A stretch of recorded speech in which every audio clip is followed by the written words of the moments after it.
Bonjour ou bonsoir tout le monde. Je dis bonjour ou bonsoir parce que certains peuvent regarder cette vidéo le soir, certains le matin, certains l'après-midi.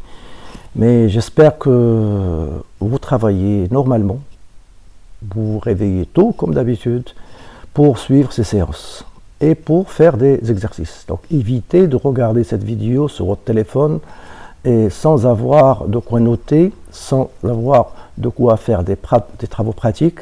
Donc je vous conseille de regarder doucement chaque vidéo et de prendre des notes, et éventuellement vous pouvez poser des questions, c'est fait pour ça. Donc vous pouvez poser la question à la mail list du groupe de telle sorte que tous vos camarades puissent lire vos questions et pour qu'on puisse partager les réponses qui peuvent être données soit par moi-même ou par un de vos camarades, et ça serait très utile pour les deux filières, bien évidemment. Bien, donc la dernière fois, nous sommes arrêtés sur ces commandes associées à la gestion des fichiers de type répertoire. Donc nous avons vu la commande qui permet de faire le make d'un directory, autrement dit make, c'est-à-dire créer un répertoire, avec une option, surtout l'option "-p parent", qui permet de créer tout un chemin, et la commande rmdir, c'est-à-dire remove directory, qui permet de détruire ou d'effacer un répertoire, bien évidemment vide, pour effacer un répertoire qui contient des fichiers ou des sous-répertoires. Vous pouvez utiliser toujours la commande rm, puisque rm permet d'effacer des fichiers, et comme vous le savez, un répertoire c'est un fichier. Donc il suffit simplement de donner l'option adéquate pour supprimer un répertoire contenant des fichiers en ajoutant l'option R qui permet de le faire d'une manière récursive. Nous avons vu également la commande classique, on a déjà vu sur le système Windows, à savoir cd, qui permet de changer, de change directory, qui permet de se positionner sur un répertoire. Donc vous pouvez mettre cd, un répertoire, soit d'une manière relative, soit d'une manière absolue. Donc chaque fois que vous voyez le mot répertoire, ça veut dire, faites référence toujours à cette notion de chemin relatif ou chemin absolu. Et bien évidemment, la commande qui permet de vous informer sur le répertoire de travail, à savoir pwd, qui permet d'afficher le chemin d'une manière absolue, bien sûr, où vous vous trouvez, c'est-à-dire le chemin courant. Bien, donc ceci étant dit, ce petit rappel étant dit, on va passer maintenant à la suite. Donc là, ce slide, si vous voulez, il contient simplement un rappel, parce qu'on a déjà vu, on l'a traité dès les premières séances, l'architecture, si vous voulez, ou l'arborescence d'un système GNU Linux. Et j'ai insisté sur cette arborescence parce qu'il est standard, qu'on la trouve presque la majorité des distributions, quel que soit le système basé sur système Unix. Et bien évidemment, il y a quelques nuances, quelques différences. Parfois, certaines distributions pouvaient avoir certaines particularités, certains répertoires particuliers, mais en général, on trouvera toujours /etc, donc fichier de configuration, /bin, contient les commandes, c'est-à-dire les binaires nécessaires pour un utilisateur, /sbin, c'est tout ce qui est commande super utilisateur, donc il y a un petit s ici, et /temp, c'est-à-dire le répertoire qui contient les fichiers temporaires et que vous manipulez. Donc c'est un répertoire qui est généralement créé, etc. Alors je vous signale que sur Windows, ça s'appelle /temp. /dev, le répertoire des fichiers spéciaux, des devices.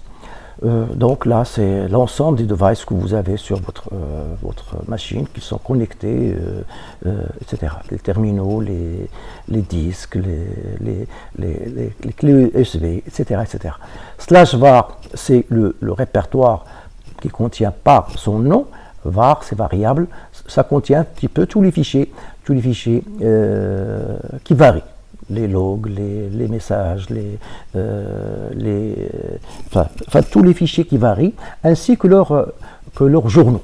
On va le voir en détail, ce fameux dossier, parce que vraiment il est intéressant. Bien sûr, dans ce répertoire, voilà, ici je cite un petit peu les sous-répertoires qu'il contient, donc /var, et il y a le mail que je viens de citer, le spool, c'est pour tout ce qui est impression. Il possède également un répertoire temporaire propre à lui, /var, s'entend. Donc là, je vous donne également pour certaines distributions qui changent un petit peu ces appellations. Il y a certaines distributions qui mettent /usr, /spool, /mail pour sauvegarder ça. Mais là, c'est un détail, c'est pas très très important. Sachez tout simplement qu'il y a une arborescence assez standard relative dans la majorité des distributions. Donc, je vous conseille d'aller sur la racine, soit je vous conseille d'aller à la racine avec mode terminal, c'est mieux, mais sinon vous pouvez utiliser votre navigateur de fichiers et là vous pouvez avoir l'ensemble de l'arborescence. Donc là sur ordinateur, vous allez avoir ces fameux répertoires selon vos distributions, selon les nuances, etc. Donc là c'est, si vous voulez, c'est la distribution que j'ai, c'est la distribution basée sur Debian. Debian, c'est la distribution maître. Et bien évidemment, j'utilise Ubuntu version 16, qui est basée sur la version Debian. Donc là, voilà, vous regardez ici l'ensemble des répertoires qu'il y a, etc. Donc vous voyez qu'il y a un peu plus par rapport à ce que nous avons vu sur le slide, mais je reviendrai par la suite pour montrer un petit peu les détails et pourquoi il y a certains répertoires qui sont maintenant instaurés par la majorité de distributions et leurs particularités. Bien, je reviens au slide. Donc, voilà un petit peu cette chose-là. C'est lié un petit peu au chemin. Donc, c'est pour ça que la notion de chemin, il est vraiment très, très, très importante. La notion de répertoire est très importante, qu'il faut bien la maîtriser parce que si vous ne maîtrisez pas la gestion des répertoires et vous ne savez pas naviguer à l'intérieur des différents sous-répertoires que vous avez, etc., vous aurez du mal à vous retrouver par la suite.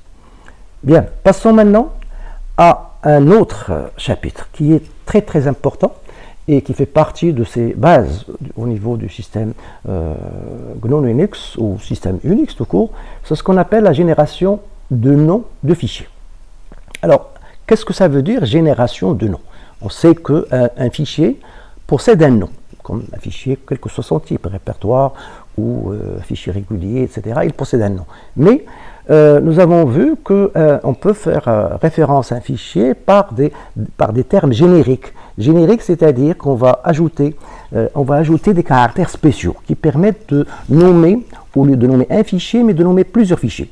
Alors, je vais prendre un exemple. Là, je vais prendre la commande ls. Je peux prendre d'autres commandes, mais je prends une commande qui permet de manipuler les fichiers. Pardon, ls. Voilà, j'arrive à voir l'écran. Donc ls tout court, voilà, ça me donne des fichiers, les fichiers que j'ai ici. Donc là, si vous remarquez, j'ai changé de répertoire personnel, je suis plus sur le répertoire qui était avant. Là, c'est un autre utilisateur. Donc le répertoire personnel ici est relatif à cet utilisateur-là. Donc je vais faire pwd. Donc voilà, c'est le répertoire personnel, donc c'est le chemin absolu, /home /Mohammed, et dans ce répertoire, il y a un certain nombre de fichiers, comme vous le voyez, il y a 1, 2, 3, 4, 5, 6, 6 fois 3, donc 18 fichiers. Ça ne veut pas dire qu'il n'y a que 18, il y en a d'autres. Si je mettais ls-a, vous allez voir qu'il y a un peu plus, c'est-à-dire là, il m'affiche également les fichiers cachés. Donc par exemple, celui-là, le fichier commence par .profile, .bashrc, .bash-logout, et également les deux fameux répertoires cachés que vous trouvez toujours, à savoir le répertoire ., et le répertoire ., qui fait référence au pair de répertoire courant. Bien, donc là, c'est pas ça le point que je voulais traiter, c'est plutôt le nom de fichier. Donc, le nom de fichier, nous avons des fichiers qui s'appellent Toto1, Toto10, Toto11, etc., etc., .profile, exemple, .desktop, etc., sont des noms. Ce ne sont pas des noms génériques, ce sont des noms, tout simplement. Maintenant, les noms génériques. Les noms génériques sont des noms où on va utiliser maintenant des caractères génériques, c'est-à-dire caractères spéciaux, si vous voulez, des méta-caractères en fait. C'est des caractères qui permettent au lieu de nommer un seul fichier, eh ben, on va mettre par exemple ici Toto étoile. Qu'est-ce que ça veut dire? On va l'exécuter. Donc, Toto étoile, ça veut dire que tous les fichiers qui commencent par TO, étoile après, c'est-à-dire n'importe quel caractère. 0 caractère ou n caractères. Donc la preuve, voilà, il m'a affiché, vous regardez avant, qu'est-ce qu'il y a comme fichier qui commence par Toto, il y en a un certain nombre, mais il m'a affiché tout, vraiment tous les fichiers qui commencent avec TO. Maintenant, si je fais un autre caractère générique, je garde Toto et je mettrai Toto, point d'interrogation. Là, comme vous le remarquez, ce n'est pas n'importe quel caractère qui est derrière Toto, mais un seul et unique caractère. Donc Toto 1, Toto 2, Toto 3, etc. etc. Donc ça donne, si vous voulez, ce caractère étoile. Ça permet de remplacer 0 ou n caractères à un emplacement donné. Point d'interrogation, un et un seul. Et comme vous l'avez remarqué, le système, lorsque nous avons utilisé les commandes sous Windows, les commandes Windows ou sous PowerShell, ces deux caractères existent. Et je vais vous faire remarquer que ces caractères, enfin les caractères génériques ou les métacaractères, on l'utilise énormément. Même dans les langages d'interrogation de base de données ou dans d'autres langages, vous allez voir que ces métacaractères sont très très utilisés en informatique et dans les langages pour exprimer des expressions. Donc voilà les deux caractères, si vous voulez, qu'on a déjà vus, etc. Là. Et ces caractères, alors je vais vous donner un autre exemple. Je vais maintenant faire ls point étoile. Donc ici, qu'est-ce qu'il m'affiche? Eh bien, il m'affiche tous les fichiers qui commencent par point. Donc, par hasard, j'ai des fichiers qu'on a déjà vus là, regardez. Point batch logout, underscore logout, point batch rc, point profile. Bien sûr, il y a le répertoire point. Donc là, le point, c'est-à-dire le répertoire lui-même. Et ensuite, point. Et en même temps, il me donne le contenu. Puisqu'il s'agit de répertoire, il me donne le contenu du répertoire. Donc c'est pour ça le ls, lorsque vous mettez ici des noms qui sont des répertoires, on fait référence au répertoire, il affiche également le contenu. Il y a moyen, bien sûr, de ne pas afficher le contenu, mais on verra ça, si vous voulez, par la suite, ou regarder le manuel pour afficher uniquement les noms de fichiers. Je vais effacer l'écran, et on va voir maintenant ls Toto, deux points d'interrogation. Ce qui est normal. Tout simplement, nous avons demandé, tous les fichiers commencent par Toto, et juste après Toto, il y a obligatoirement deux caractères, deux. Et pas 0, et pas 1, pas 3. Donc 2, donc voilà, il m'affiche, disant tous les fichiers Toto des dizaines, c'est-à-dire Toto 10, parce que j'ai créé avec la commande touch, disons des fichiers qui commencent de 1 à 20. Donc c'est pour ça que là, il m'affiche cela. Il m'affiche tous les fichiers Toto avec deux caractères. Donc en l'occurrence ici, deux chiffres. Je peux mettre, c'est-à-dire point d'interrogation, c'est pas forcément un chiffre, hein, parce que c'est un caractère. Imaginez que je crée un fichier touch, je crée un fichier que j'appelle Toto XY, voilà, XY, voilà, c'est un fichier que j'ai créé, donc ls-l Toto XY, pour voir ses caractéristiques, comme d'habitude. Donc voilà, c'est un fichier, voilà, qui s'appelle Toto XY. Il vient d'être créé, hein, pour voir à quelle heure je travaille. Hein, c'est les mardis 19, 9h58. Le propriétaire, le groupe et bien évidemment les droits d'accès. Et le premier caractère indique que c'est un fichier normal, régulier. Donc voilà ce fichier. Maintenant, si je recommence et je fais la commande ls Toto deux points d'interrogation, et bien voilà, il m'affiche également les fichiers qu'il m'affichait avant, plus ce fichier-là. Donc c'est simplement, j'ai fait cet exemple pour ne pas, parce qu'il y a certains qui pensent que deux points d'interrogation, ça veut dire des chiffres. Non, des caractères, ça peut être n'importe quel caractère. Ceci étant dit, voilà, ces deux caractères spéciaux, l'étoile et le point d'interrogation, sont deux caractères, disons, ou des métacaractères qui permettent de constituer, de fabriquer des fichiers génériques. Donc j'ai commencé par ça parce que le plus souvent les gens connaissent que cela. Et parce que Windows, ou plutôt dans le PowerShell et dans le système CMD de Windows, il accepte ce genre enfin, il a presque, j'allais dire, les mêmes métacaractères. Mais comme on l'a dit, GNU Linux ou les systèmes Unix sont plus riches et par rapport au système Windows, eh bien, ces caractères génériques, on va les voir qu'il y en a beaucoup plus et beaucoup plus de possibilités que nous avons vu déjà. Bien, je passe au slide suivant. Donc voilà, je vous laisse regarder ce slide un petit peu pour comprendre un petit peu d'une manière et pour prendre des notes. Donc, génération de fichiers, certains caractères spéciaux sont interprétés par le shell. Donc, le shell, c'est-à-dire, en l'occurrence, là, on travaillait sur Bash. Donc, le shell, hein, je vous rappelle comment on affiche le shell. Donc, le shell se trouve, je vais consulter une variable qui s'appelle $shell, une variable que j'écris en majuscule. C'est une variable qui contient le nom du shell utilisé. Donc, j'utilise le shell bash. Donc, le shell bash, comment il interprète ça? Donc, on verra ces variables et comment utiliser echo par la suite, mais simplement, c'est simple pour connaître, pour deviner un petit peu quel est le shell que vous utilisez. Je vous donne cette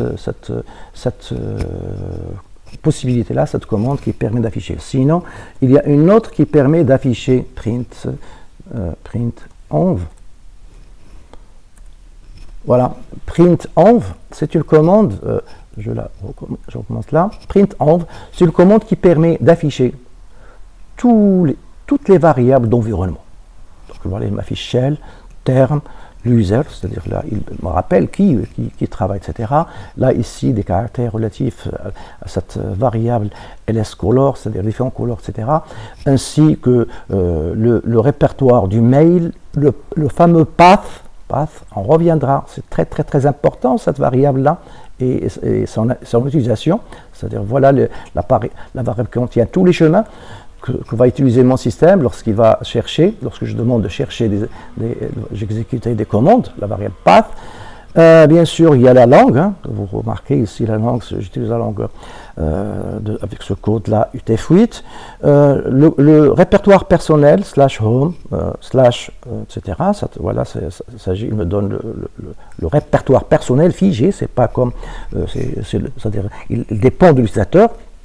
Et le log name, c'est-à-dire avec quoi je me suis logué, donc je me suis logué grâce à ce identifiant, à ce login, et d'autres variables. Donc on va les voir, toutes ces variables, ne vous en faites pas, mais simplement j'ai profité de l'occasion pour initier certaines séances qu'on va voir par la suite.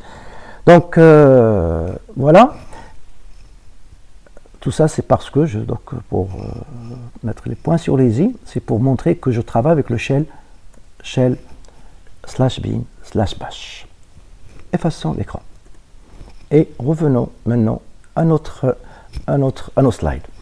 Donc, génération de noms fichiers, certains caractères spéciaux sont interprétés.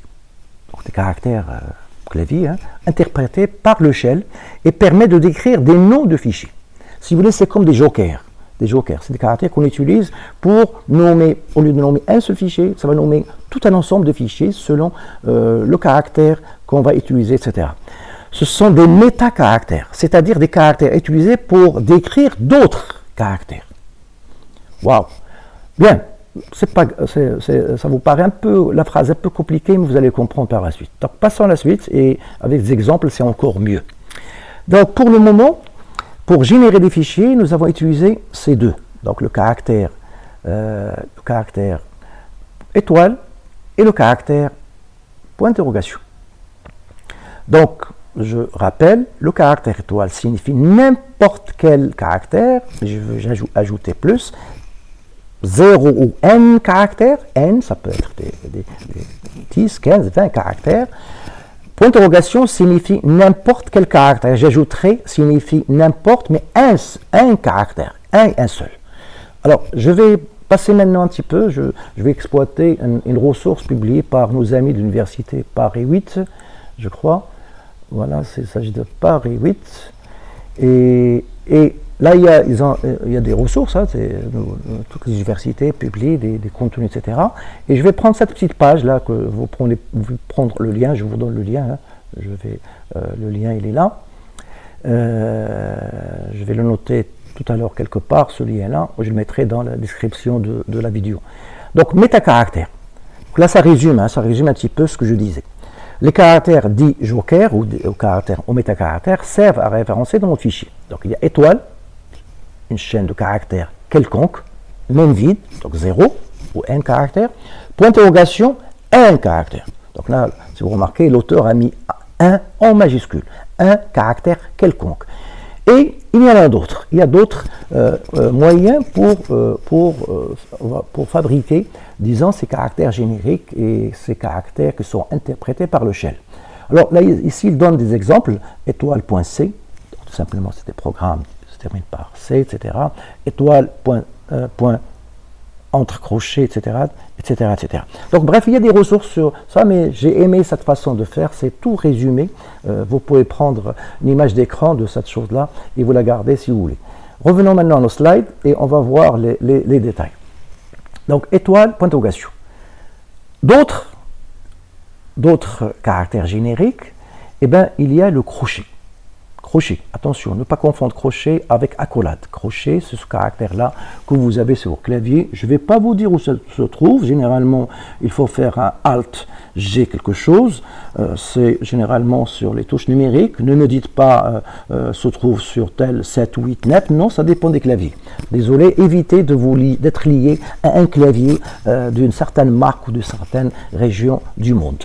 Donc, le crochet signifie un caractère appartenant à un ensemble de valeurs. Donc, lorsqu'on mettez crochet, vous pouvez mettre ici des caractères, c'est-à-dire pour dire ces caractères-là, c'est-à-dire le caractère qui va être, qui seront là, seront interprétés un ensemble de caractères parmi les éléments qui sont définis dans le crochet. Très bien. On va voir des exemples tout à l'heure. Le caractère tiré, eh bien, il est utilisé dans le crochet, ici. Vous pouvez mettre par exemple A-F, ça veut dire tous les caractères A, B, C, D, E, F. Autrement dit, ça permet de définir des intervalles plutôt qu'un ensemble, ou plutôt qu'un ensemble de valeurs. Et le cinquième caractère, c'est point d'exclamation. Utilisé dans un crochet, en première position, cela signifie excepté, pour dire non. C'est-à-dire, ce caractère-là n'est pas compris. Par exemple, si on met crochet, point d'exclamation,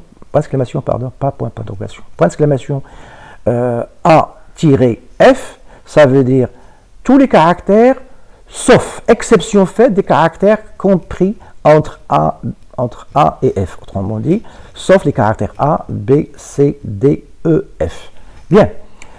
On va prendre des exemples et vous allez comprendre cette chose-là d'une manière très, très, très bien, je l'espère. Donc, génération de notre fichier suite. Un nom générique est un mot qui contient un ou plusieurs caractères spéciaux. Donc, j'espère que vous l'avez deviné, sans que je vous donne la définition maintenant, vous l'avez deviné avant. Il permet de désigner un ensemble d'objets. Donc, un ensemble de noms, objets, au sens large du terme. Je vous l'ai déjà dit, ça ne sert pas uniquement pour le nom de fichier, ça va servir en informatique, on utilise énormément ces caractères spéciaux pour désigner des objets d'une manière générique. Exemple, voilà ici je note un exemple, fiche, étoile, ça veut dire, ça désigne tous les objets dont le nom est F-I-C-H et n'importe quoi après, y compris fiche, sans aucun, donc 0 ou n caractères. Caractères au clavier, au sens large, ça peut être caractère numérique ou caractère alphabétique ou symbole alphanumérique comme on dit, ou toutes sortes de caractères. Ensuite, deuxième exemple, étoile, P, crochet, A, tiré, Z, crochet, point d'interrogation. Donc là, c'est un exemple très intéressant. Qu'est-ce qu'il englobe là? Il englobe un petit peu tous les caractères, tous les types que nous avons vus précédemment. Étoile, point d'interrogation, crochet, tiré. Donc, il englobe un petit peu tout, sauf la négation. Donc, ça veut dire ici, ça désigne cette chose-là, tous les objets qui commencent par n'importe quel caractère, mais il y a un P. Il y a un P. Donc, n'importe au début, il y a un P, obligatoire. Et après P, il faut obligatoirement un caractère alphabétique. Et cet caractère alphabétique doit être compris entre A et Z. Autrement dit, uniquement les caractères minuscules. Si on avait par exemple un objet qui s'appelle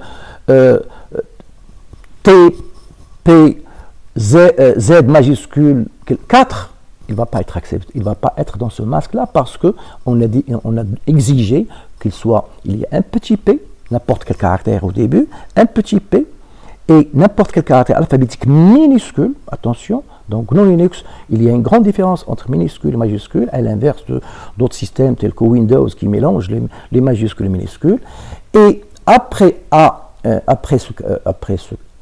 ce caractère-là qui suit P, un caractère, il y a un autre caractère. Donc j'espère que vous avez compris, et ne vous en faites pas, on va prendre des exemples, et justement le slide qui suit, il y a toute une série d'exemples. Voilà, je passe au slide 112. Ne vous en faites pas, hein. Vous allez comprendre tout ça, comme d'habitude, et je vais donner plein d'exemples, etc. En même temps, des exercices. Donc, regardons ce slide 12, disons, il contient des exemples. Donc, moi, je vais exploiter cette fiche-là, comme pour donner des exemples, mais en même temps, exercice. C'est-à-dire, je vous donne parfois la réponse, la signification, et il y a des points qui ne sont pas ici, il n'y a pas de commentaire, il n'y a pas de réponse. Alors je vous demande, je vais vous laisser du temps pour que vous puissiez réfléchir et trouver la réponse. Alors on va commencer d'abord au début, et je m'arrêterai à quelques-uns ici, et on reviendra pour corriger éventuellement, j'attendrai vos réponses pour qu'on puisse faire ça ensemble. F étoile. Là, tout le monde l'a compris. Il s'agit quoi? Il s'agit de tous les objets, tous les fichiers dont le nom commence par F, y compris F. Donc F, famille, frère, bref, tous les mots qui commencent par F. F 2020, F 2027, etc., etc. Donc tous les objets, enfin tous les fichiers qui commencent par F. Deuxième exemple, F point d'interrogation. Là, c'est pareil, on l'a vu, c'est F, tous les objets, enfin tous les fichiers qui commencent par un F et un autre caractère. Autrement dit, ici on a spécifié qu'on veut avoir deux. La longueur de ce nom-là ne doit pas dépasser 2 caractères. Si par exemple on a F, je parle F, F1, F12, non, il ne vérifie pas si vous voulez, ce symbolisme, il ne vérifie pas ce nom générique. Il ne le vérifie pas parce que F12, ça contient 3 caractères. Donc par contre, F1, F4, FA, FO, FZ, etc., vérifie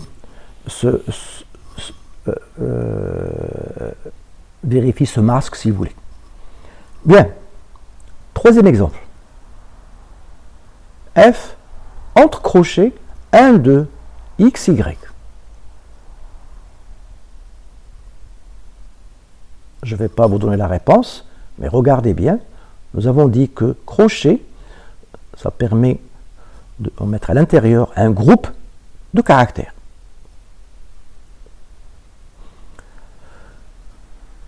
F, A-Z. Donc là, regardez là, quelle est la différence entre deuxième et ce quatrième? Je ne vais pas vous donner la réponse tout de suite, je vous laisse réfléchir quand même. Et cinquième, étoile C. Donc là, on l'a déjà vu, même sur le site de nos amis de Paris, étoile C désigne tout simplement, c'est pour les gens qui ont déjà fait du langage C, il s'agit tout simplement tous les fichiers qui contiennent de script, enfin disons un script, langage, enfin un texte de C, comment les nomme, on nomme généralement quelque chose .c. Donc ça fait tous les fichiers dont l'extension est C. Donc je vous rappelle que dans le système GNU Linux, il n'y a pas d'extension. À l'inverse de Windows, malheureusement, il y a une extension. Et l'extension, même le système Windows, enfin tout le Windows, hein, lorsqu'on met une extension, il lit l'application avec laquelle vous allez travailler avec l'extension. Bref, c'est un choix de Windows, mais désolé, moi j'aime pas beaucoup cette façon de faire. L'extension, bref. Bref. Donc GNU Linux, ça fait partie c'est le nom du fichier. Donc là, vous avez compris, ici, il s'agit de n'importe quel nom, n'importe quel nom de choses, point C, y compris point C, puisqu'on a dit étoile, ça peut être 0 ou n caractères. Maintenant, l'exemple qui suit, c'est l'exemple simple, évident, point d'interrogation, point C. Ça désigne tous les fichiers composés d'un et d'un seul caractère quelconque, suivi de point C. Très bien. Maintenant, deux points d'interrogation, ça signifie tout simplement tous les objets ou tous les fichiers dont le nom contient uniquement deux caractères, maximum, minimum deux caractères, ni plus ni moins, deux caractères quelconques. Voilà notre exemple. Alors, de quoi s'agit-il? Ça désigne quel objet, quel genre d'objet. Donnez des exemples pour ce genre de choses. Et pour chaque exemple que je n'ai pas donné la réponse, essayez de donner une phrase claire, concise, précise, complète, comme d'habitude. Là, c'est 3P. Et en même temps, donnez un exemple. Alors, donnez un exemple pour ça, donnez un exemple pour celui-là, et donnez un exemple pour celui-là et celui-là. Étoile, point, entre crochets, CH, 0 à 9. On ferme le crochet. Un autre exemple, crochet, point d'exclamation F, étoile. Et le dernier, 0, crochet, point d'exclamation 0, 9, crochet. Donc voilà, regardez bien ce slide, prenez des notes et essayez de réfléchir, etc. Bien sûr, je sais que vous allez tricher, mais ce n'est pas grave, vous allez tricher, vous allez utiliser votre machine, vous allez faire des tests. Et c'est ça ce que je vous demande. En réalité, je vous demande tout simplement de prendre votre terminal, et essayer de fabriquer des fichiers de ce genre-là, fabriquer plusieurs, etc. Et en faisant par exemple ls ou autre, pour justement connaître ça. C'est pas grave, ce slide ou cet exercice est fait pour que vous puissiez mieux maîtriser ces caractères génériques, parce que croyez-moi qu'ils vous seront très très utiles. Ça vous permettra de travailler efficacement et rapidement, comme je répète souvent. Bien, donc je vous laisse le temps, et dans la prochaine séance, on va corriger ça. Passons maintenant à nos slides, et pour voir encore quelques commandes. Donc là, encore, bien sûr, il y en a encore et encore et encore.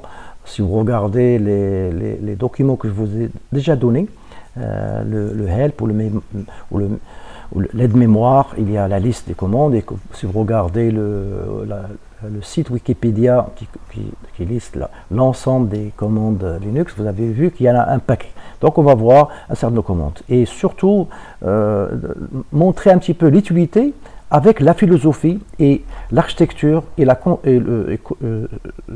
l'esprit, disons, comment le système d'exploitation GNU Linux ou les systèmes basés sur Unix, comment ça fonctionne et comment ça permet de gérer vos ressources d'une manière adéquate et d'une manière sécurisée, d'une manière stable, etc. Donc, encore des commandes, et parmi ces commandes qu'on va voir maintenant, il y a une commande dont je vous ai déjà parlé, c'est la commande find. La commande chercher. Parce que c'est bien beau de créer des objets, de créer des fichiers, de créer des répertoires, de créer plein de ressources que vous allez créer, mais il faut savoir les retrouver. C'est ça le plus important.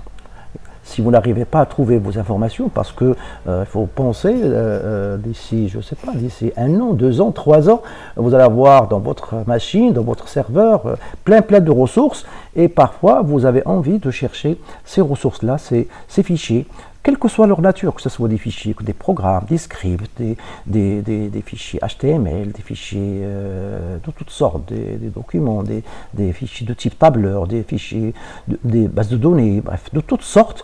Alors, vous serez amené à les chercher, à les retrouver, parce que ce n'est pas la peine de créer des choses alors que vous les avez déjà, ou des fichiers PDF, ou des chercher, bref, de faire des recherches. En informatique, cette fonction, cette opération de recherche, elle est vraiment importante et fondamentale. Très importante. Il faut savoir toujours chercher et d'une manière pertinente l'information. Pas chercher, vous cherchez quelque chose, alors il va vous donner la recherche non pertinente, non intéressante, il vous fournit énormément. Donc il vaut mieux chercher et avoir les critères pour que votre information soit efficace et trouver l'information pertinente. Donc c'est quoi cette commande-là? C'est la commande find. Find, en anglais c'est chercher. Et cette commande, disons que elle est extraordinaire parce que c'est un outil qui permet, disons, de faire des recherches avec très très puissantes et très sophistiquées. Sa syntaxe est un peu particulière par rapport aux autres commandes. Nous avons vu que la majorité de commandes, ça commence par un verbe, ensuite des options, ensuite des arguments. Alors, cette commande, elle est un peu particulière parce que, disons, il a trois choses. Je dis trois choses parce que il a trois arguments et des options. On verra que même il peut avoir des options dans chaque argument, etc. et des actions. On va avoir des options dans les actions. Donc, grosso modo, voilà, find, il possède trois arguments. Premier argument, répertoire. C'est-à-dire qu'il faut toujours indiquer où vous voulez que la recherche commence. Tout simplement. Il faut indiquer à partir de quoi. Ce n'est pas la peine, par exemple, de chercher depuis la racine. Si vous demandez de chercher la racine, alors là, le système va parcourir toutes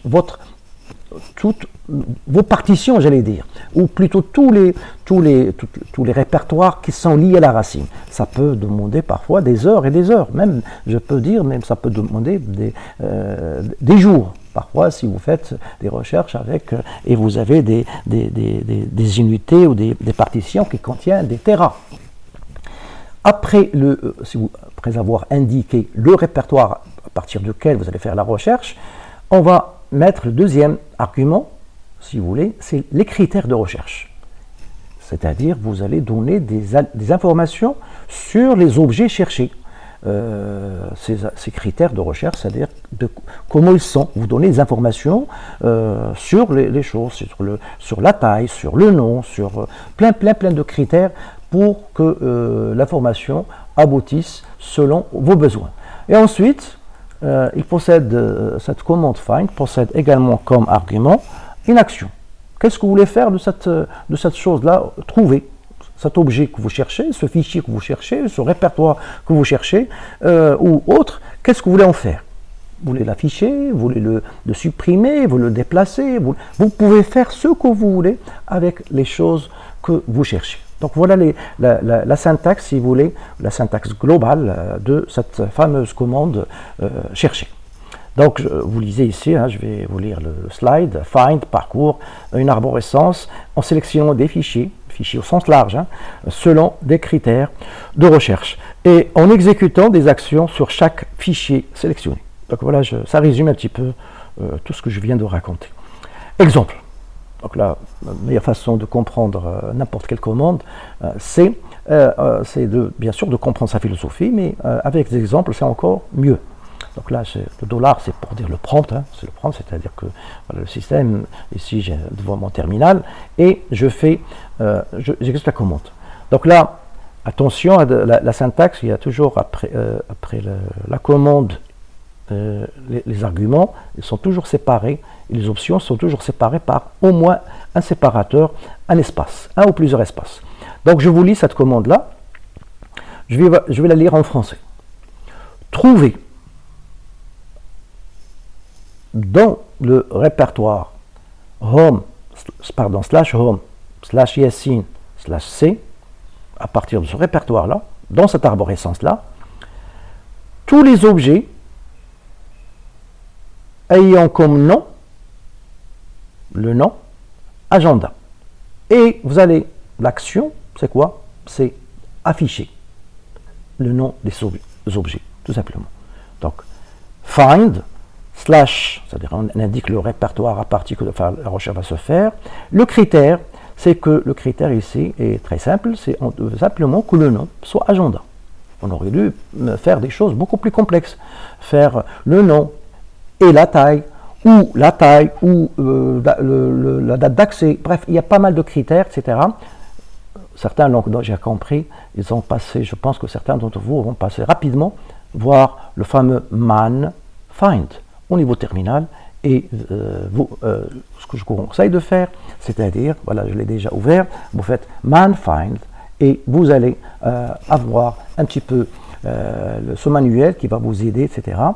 On va la traiter, je vais vous donner pas mal d'exemples, mais croyez-moi que le manuel est très très utile parce qu'il y a énormément de subtilités, il y a énormément de possibilités que ça offre cette commande-là, que pour la maîtriser, je vous conseille de regarder le manuel, c'est-à-dire même si je vous fais une séance de des heures et des heures, on va sûrement sauter certaines possibilités, certains aspects relatifs à cette commande find.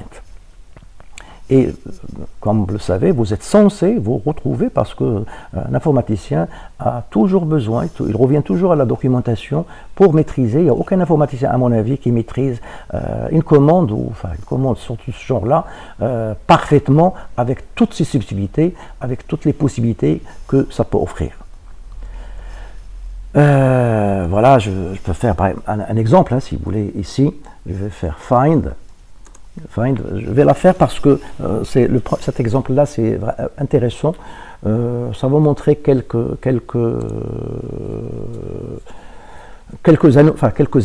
remarques qui sont intéressantes. Donc là, je mets point, c'est-à-dire je veux chercher simplement à partir du répertoire où je me retrouve.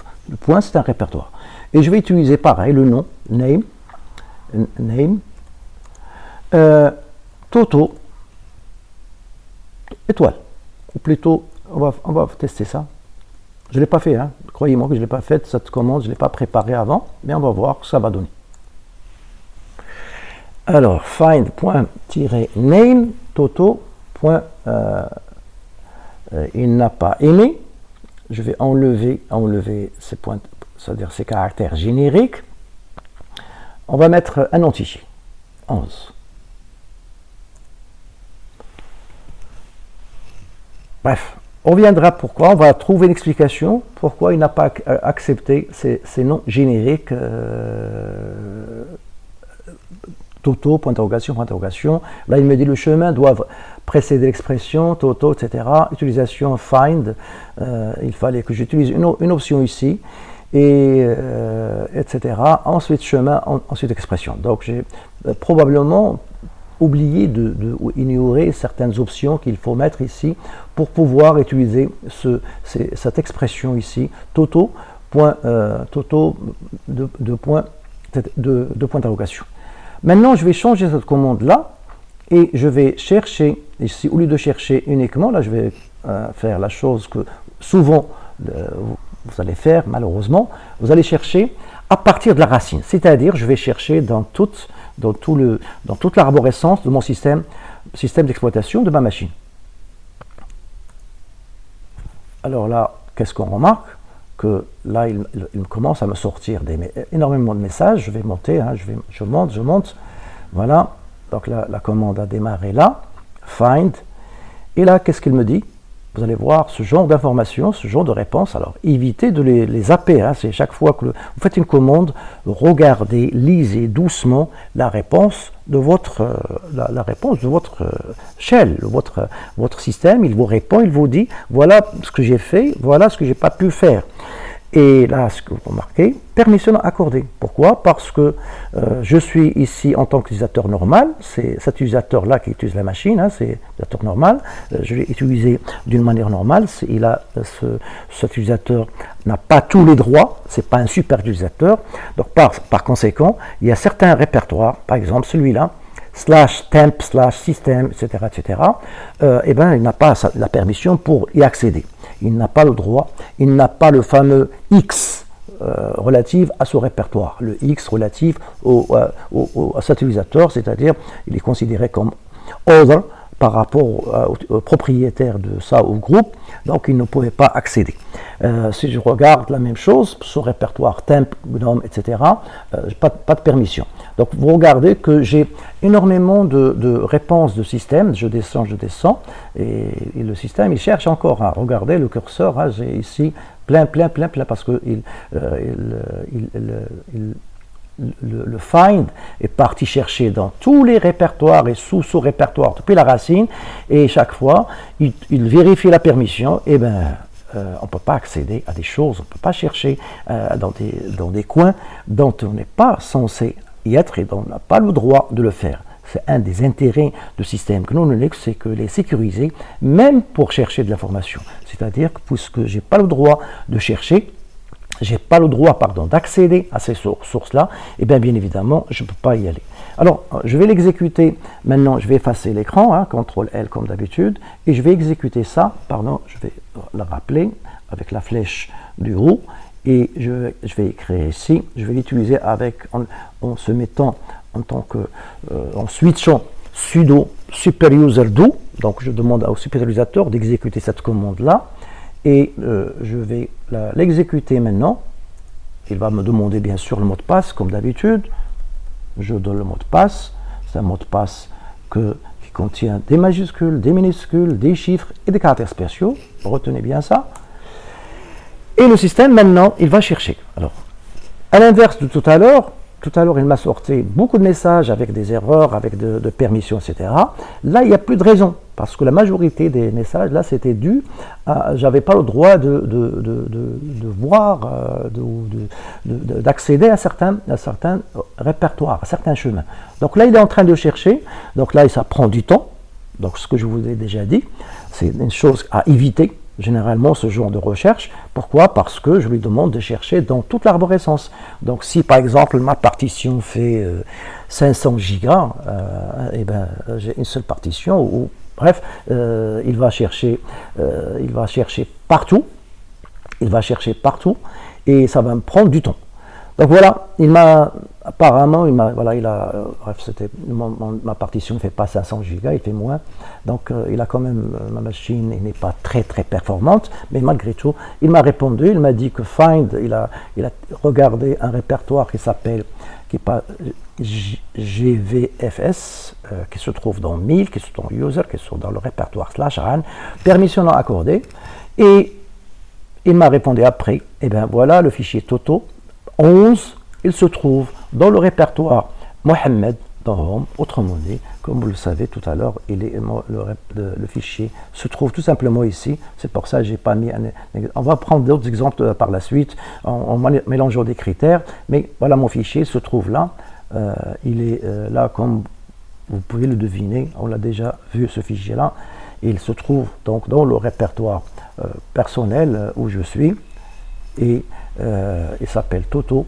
C'est un fichier que j'ai créé avec Touch, et donc sa taille elle est nulle, 0, et voilà les permissions. Donc l'utilisateur, ici, il n'appartient pas à l'utilisateur par hasard, il n'appartient pas à l'utilisateur Mohamed qui a fait la recherche, mais vu que j'ai utilisé la commande sudo, donc sudo, c'est-à-dire il peut accéder aux ressources qui appartiennent à l'utilisateur root, ou éventuellement au groupe root, ou n'importe autre utilisateur, puisque c'est le super user qui a effectué cette recherche. Voilà pour l'instant.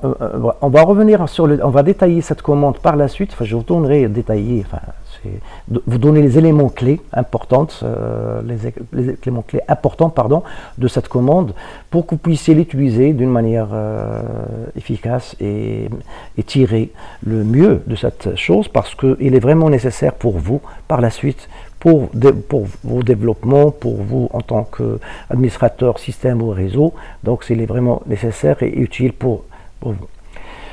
Une commande qu'on a déjà vue, donc je vous la montre, c'est la fameuse, je ne sais pas, ce slide, je l'ai mis là pour des raisons, bref, c'est un rappel, c'est la commande file. La commande file, c'est une commande qui permet de déterminer tout simplement le type de fichier. Donc vous donnez la commande file et vous donnez un fichier ou une série de fichiers, et il permet de vous donner si le fichier est exécutable, si le fichier est ASCII, ses répertoires, etc., etc. Donc je la mets là, ça me permet en même temps de passer les slides, et voilà. Donc là c'est ce qu'on va voir par la suite. Donc on va voir également cette commande qui est très intéressante, qui s'appelle test. Tester tester le type de fichier. C'est-à-dire vos données, là, le file ici, ça vous donne ici le contenu. Qu'est-ce qu'il contient le fichier? C'est un exécutable, etc., etc.